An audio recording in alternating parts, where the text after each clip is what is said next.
Hello అండి, నమస్తే. Welcome to smart Yamuna. ఈరోజు నేను మామిడికాయతో రసం ఎలా పెట్టుకోవాలో చూపించబోతున్నానండి. ఇవి పుల్ల పుల్లగా, కారం కారంగా చాలా టేస్టీగా ఉంటాయి. అలాగే వీటిని ప్రిపేర్ చేసుకోవడం కూడా చాలా తేలిక. ఇక మరెందుకు ఆలస్యం, ఈ మామిడికాయతో రసాన్ని ఎలా పెట్టుకోవాలో ఈ వీడియోలో చూసేద్దాం. దానికోసం ముందుగా ఒక అరకప్పు కందిపప్పును తీసుకొని వీటిని 2-3 సార్లు శుభ్రంగా వాష్ చేసుకొని వాటర్ పోసి అరగంట సేపు నానబెట్టుకోవాలి. అరగంట తర్వాత చూస్తే మనకి ఈ విధంగా పప్పు నాని ఉంటుంది. ఇప్పుడు వీటిని కుక్కర్లో వేసేసి అరకప్పు కందిపప్పుకి 1 కప్పు వరకు వాటర్ని వేసుకొని కుక్కర్ మూత పెట్టేసి మీడియం ఫ్లేమ్ మీద 3 విజిల్స్ వచ్చే వరకు ఉడికించుకోవాలి. పప్పు ఉడికేలోపు ఇప్పుడు మామిడికాయలని, చిన్న మామిడికాయలు 2 తీసుకొని నేను ఈ విధంగా తొక్క తీసుకుంటున్నాను. ఒకవేళ మీరు పెద్ద మామిడికాయ అయితే 1 తీసుకుంటే సరిపోతుంది.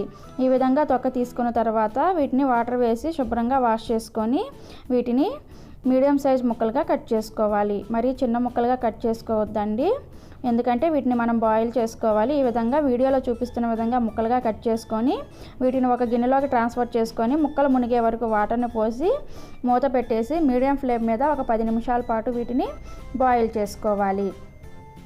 10 నిమిషాల తర్వాత మూత తీసి చూస్తే మనకి ఈ విధంగా మామిడికాయ ముక్కలు అనేది ఉడికి ఉంటాయి. ఇప్పుడు స్టవ్ ఆఫ్ చేసేసి వీటిని చల్లారించుకోవాలి. ఇవి చల్లారే లోపల మనం ఈ పప్పుని మెదుపుకుందాం.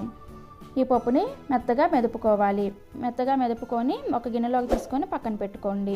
ఈలోపు మన మామిడికాయ ముక్కలు చల్లారిపోయాయి. వీటిని మిక్సీ జార్లో వేసుకొని మెత్తగా బ్లెండ్ చేసుకోవాలి. అలాగే ఈ వాటర్ని కూడా మనం రసంలో యూస్ చేస్తామండి. ఈ వాటర్ని పడేయొద్దు, అలాగే పక్కన పెట్టుకోండి. ఈ విధంగా మెత్తగా బ్లెండ్ చేసుకోవాలి.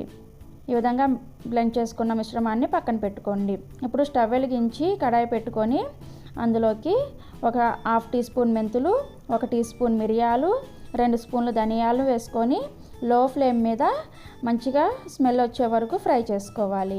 2-3 నిమిషాలు ఫ్రై చేసుకున్న తర్వాత ఇప్పుడు ఇందులోకి 2 ఎండుమిర్చిని కూడా యాడ్ చేసుకొని వీటిని కూడా కొంచెం ఫ్రై చేసుకోవాలి. ఈ విధంగా ఫ్రై చేసుకున్న తర్వాత స్టవ్ ఆఫ్ చేసేసి వీటిని చల్లారబరుచుకొని మిక్సీ పట్టుకొని పక్కన పెట్టుకోండి. ఇప్పుడు రసం కోసం మరొక గిన్నె పెట్టుకొని అందులోకి 3 టేబుల్ స్పూన్స్ వరకు ఆయిల్ వేసుకొని వేడి చేసుకోవాలి. ఆయిల్ వేడైన తర్వాత 1 స్పూన్ జీలకర్ర, అలాగే 4-5 వెల్లుల్లి రెబ్బలు, 2 ఎండుమిర్చి వేసుకొని వీటిని కొంచెం ఫ్రై చేసుకోవాలి. ఇవి కొంచెం ఫ్రై అయిన తర్వాత ఇప్పుడు ఇందులోకి 2 పచ్చిమిర్చిని ఈ విధంగా పొడవుగా చీల్చుకొని యాడ్ చేసుకోవాలి. పచ్చిమిర్చిని కూడా 2 నిమిషాల పాటు లో ఫ్లేమ్లో ఫ్రై చేసుకోవాలి. ఇవి ఫ్రై అయిన తర్వాత 4-5 కరివేపాకు రెబ్బలను వేసుకొని ఫ్రై చేసుకోండి. ఇవి కూడా కొంచెం ఫ్రై అయిన తర్వాత ఇందులోకి మనం ముందుగా మిక్సీ పట్టి ఉంచుకున్న మామిడికాయ పేస్ట్ను వేసి 2 నిమిషాల పాటు లో ఫ్లేమ్లో బాగా కుక్ చేసుకోవాలి. ఈ విధంగా కుక్ చేసుకున్న తర్వాత ఇప్పుడు ఇందులోకి మనం మామిడికాయ ఉడికించగా మిగిలిన వాటరు, అలాగే మరొక గ్లాసు వాటర్ని యాడ్ చేసుకోండి. టోటల్గా 2 గ్లాసుల వాటర్ని యాడ్ చేసుకుంటే సరిపోతుంది, లేదా మీ పులుపుకు తగ్గట్లుగా యాడ్ చేసుకోండి. ఇప్పుడు ఇందులోకి మనం ముందుగా ఉడికించుకున్న కందిపప్పును కూడా వేసేసి బాగా మిక్స్ చేసుకోవాలి.